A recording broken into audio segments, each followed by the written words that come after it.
The fact that you're saying it abhi, I'm like, right, okay. इन तीनों में से एक चीज तो होता है. हाँ, दो होती है, एक सेंटर वाली चीज थैंकफुली नहीं होती है. हाँ, मतलब वो ऐसे फूलों में छुपा देते हैं. हमारी UA फिल्म में होती है. हाँ. So good. तो जितना उसके इर्द गिर्द हम दिखा सकते हैं, it is around that. When you look back at where you're sitting today, does it feel like you've come a really long way? It does feel really long.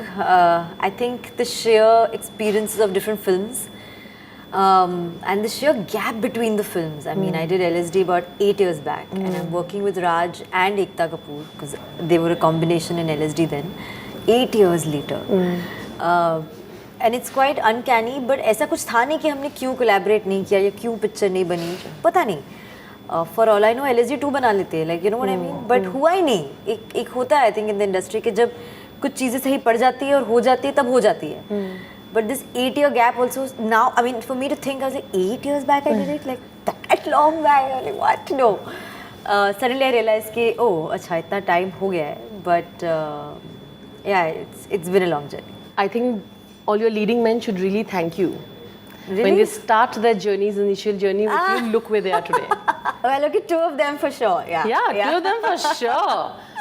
But when I met Raj, I think that's the first thing the 2 of us had when we saw each other.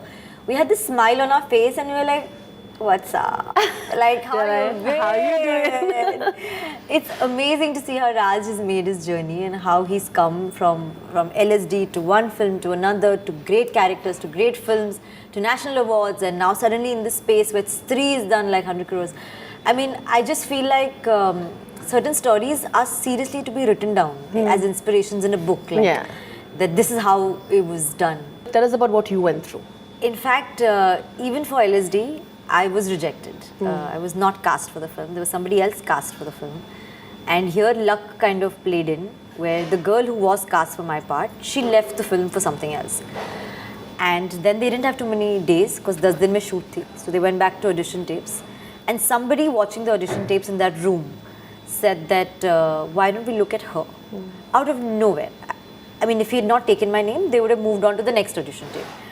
And the Baka said, I don't know, maybe. And I said, let's call her. Let's kind of workshop with her and then maybe. I was called back and I'm in my house chilling, no idea. I'm still studying. I'm, really young, no clue of what to do in films. And ठीक है audition दिया, नहीं call आया. Didn't really put too much thought to it. They called me back. I did workshops. And in 3 days, they were like, okay, cool, we'll shoot with you. So I never understood what the deal was. But I said, okay, I'm getting to act, I'm getting to do film. And I don't know what is it going to be. No clue, we'll do it. From LSD itself, like the minute the film did what it did, I had papers and journalists and people wanting to come to my house at unseen times and saying that we want to still do a bite with you. And I said, but I'm not there, like I wasn't in town. And so I've had people come to me, people call me. That adulation at that point, I felt like I've made it. Yeah. Like I was like, okay, this is it, I'm here, like cool now. And it was given to us on a performance. Yeah. So I felt that, it doesn't matter that I'm this tiny petite person or this is my height or for that matter that I don't have anybody else in the industry supporting me or I don't have a, like a commercial film to say. I said, this is kind of putting out my own personal work out there and this will give me further way and I will have my own path. And nothing happened. They all met, they all said good things and they all forgot me. And they moved on. They all moved on. Didn't understand why. I thought if you praise someone that much and if you like their work that much, you'd work with them. You'd call them again, cast them, something. Nothing. And I remember when I got a call for Pyaar Ka Punchnama, Vicky, the casting agent, had called me and said, Kumarji and all want to do a meeting. And I'm like, no, I don't want to do commercial films. I mean, in my head, I'm like, I like what I did in LSD. Why? Because I got that pat on the back for it. Yeah, critics. So I said, I want to do films that have some meaning and something. I don't want to do a comedy and, around this relationships and love. I don't want to do it. They said, no, come and hear it. Why don't you do it? I went, I heard it. I had my journey on that film. But I remember thinking, और कुछ नहीं है तो यही कर लो. कुछ तो करो. Can't LSD release, it's been a year. You have to do something, right? Yeah. So I said, okay. Somehow they convinced me. I did Pyaar Ka Punchnama. film just did something else. Again, I'm sitting and thinking, oh, okay, now I've arrived. Like I had people from Viacom did the films. I had people from Viacom who've seen the film in screenings and all. They came to me and they said, now you've arrived. And this line, now you've arrived, is it's a thing in the industry that people say. अब तो बस. अब तो बस. But वो जो बोल के जाते हैं, उसके बाद पता नहीं चलता उसका मैं करूँ क्या? मतलब okay, but काम, where is it? Like what do I do? काम दो मुझे. Again after PKP2 1, it was like you've arrived, and I said, very good, mind blowing. Let's now do something. Somehow there was a script, Akashvani, which was something that was in conversation before PKP1. And because PKP1 did well, me and Karthik did well, and our names, and Devendu, and we all got talked about, Akashvani got set up. That film flopped. Yeah. There, that's reality right there in my face. I've hit rock bottom, and how. I had lost faith as an actor. I had lost faith as a performer. I think I had lost faith as a person only. I said, I can't act. I don't think people want to watch me act. I did that comical role in which I'm nothing like that girl from Neha from Pyaar Ka Punchnama. People love that. And where I actually put in my emotions and my blood and sweat and did a film which had a really strong subject, people don't want to talk about it. It's behind the doors and inside the closet sort of conversation. We brought it out front. I was proud of it, and they don't like me. They rejected it. I remember it was the first time ever I was in Kumarji's office. The film had definitely been taken out. It ran for 4 days. It came out on Thursday. It didn't even run till a full Friday. And I've cried in his office because I just got so emotional. I said, I'm so sorry, you lost money because of me. I mean, there were a lot of people in the film, but I felt like I lost this money, like this money that was invested on me. And I took it on myself to perform this role, and I gave it like a whole year and a half of my life, and it didn't work. And I said, I'm so sorry. I said, sir, please, आप क्या अगली picture कर लो, मैं उसमें से ले लो आप. But like I don't know how to get this money back to you in some way. I just feel really bad that you lost money on Ani. I said, please, like some way I need to repay this, because I feel like I failed. Like people didn't come to watch the film. Maybe I didn't perform it right. And the worst thing that happened to me, I was in Delhi visiting some friends, and my friends' parents wanted to watch the film. I was running in one theatre, I don't even know which theatre. And they said, come, you're here, why don't we go watch the film together? So I said, okay. And there were auntie, uncle. I said, sure, come, I'll take you to watch the film. So I'm sitting in this theatre. Nobody knows I'm in the theatre, obviously. Like I've somehow gone there. And I'm sitting, and uncle, auntie are sitting with me. And there were a bunch of 5 boys sitting behind me. And they have had a live commentary of every shot and scene of thrashing us.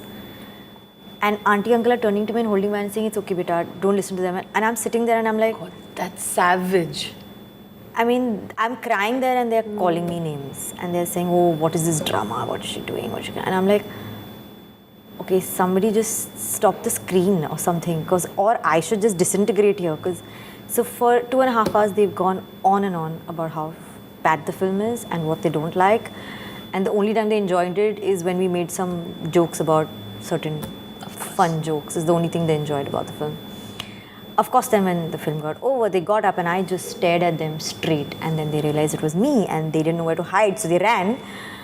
But I couldn't move from that seat. The theatre got empty and I just kept sitting, and I'm like, okay, I think I'm going to stop. I don't think I can do this anymore. I don't think any actor should go through that. I don't think you can sit in the theatre and watch being thrashed right there. Like, it was just too heartbreaking. Difficult. So yeah, difficult times. Then PKP2 happened. Happier times. Life came back. But somewhere I felt that maybe my understanding of things is not the way audiences and the industry works. I think that's why I kind of I extend that hand of faith or whatever, that I say, I'm trusting you with it. Why don't you tell me what you want to do? Yeah. Why don't you say which film and which role and how you want to do it, and let it come out like that. I think maybe if I do it solely on my own sensibilities, I might go wrong. So that failure made me question my own sort of, your instinct. And I said, let's just play it to the gallery. I mean, let's just do that. So PKP2 for me was playing it to the gallery. I mean, I felt like... You're like, I'm going to give this one shot, whatever they tell me to do, I'll do it. Yeah. how much of a toll does it take on your mental health? Like, you said, like, I felt like everything around me, and I'm not going to work. I'm not going to make it. Like, how did you come out of that zone and then enter the Pyaar Ka Punchnama Part 2? It took time. It took a lot of time. I think that 1 or 2 years after Akashvani, till PKP came out, because even while I was shooting it, I was quite disturbed. It's only when the film did well and that we were back in the game, so to say, is where I was like a little secure and calm. And so those 2 years were difficult. It took time. It taught me something that everybody will tell you, but you can't learn it. You have to experience it. You have to go through the grind. It's just to have a mental temperament, to kind of control your own mind, to kind of control your own emotions. And I'm very emotional, I'm very sensitive. Like, I'll start crying in the drop of a hat. So I think those 2 years, it was my own personal struggle to pull myself out of it. Because everybody was there. My parents were there, my family was there, my friends were there. And they were all saying very constructive things and positive things. And they were being supportive that it's all right, it's fine. But they would not know what I'm actually dealing with, and it was only me who could help myself. And I did it. Various sleepless nights, various days of absolute can the day just turn into night quickly? Can it just go past? Because I had nothing to do in the day. It just made me a stronger person, I think, mentally and emotionally. I felt like if I can pull myself out of this, then I've equipped myself to kind of deal with more things in the future. I think it's part of growing up. Maybe I grew up earlier, I don't know. If you ask me really what did you do, I can't even go back there to tell you, because there was a lot of doing nothing. There was a lot of emptiness. There was a lot of, I have no clue.